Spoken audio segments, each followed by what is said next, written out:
বর্তমান সরকারি দলের যারা নির্বাচনের প্রার্থী হয়েছেন তাদের 59.41% ঋণগ্রস্ত এবং যার বেশিরভাগ হচ্ছে সরকারি দলে।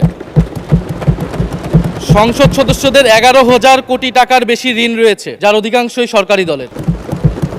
এদের অধিকাংশই ঋণ খেলাপি ছিলেন, নির্বাচনের আগে কিছু টাকা ঋণ দিয়ে পুনঃতফসিল করে নিয়েছেন। এবং বর্তমান যে বাংলাদেশ ব্যাংকের গভর্নর, তার স্পেশালিটিটা কি? তার স্পেশালিটি হচ্ছে এই ঋণ পুনঃতফসিল করা, এটাতে তিনি এক্সপার্ট।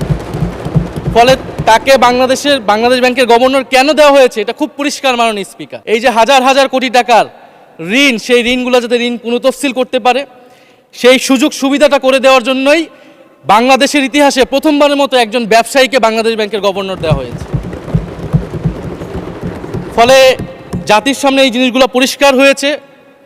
এখন সামনের আর্থিক খাতে আরও নিয়োগ তারা কি বিবেচনায় দিবেন, এই জন্য আমরা তাদের উপর আর আস্থা রাখতে পারছি না, মাননীয় স্পিকার।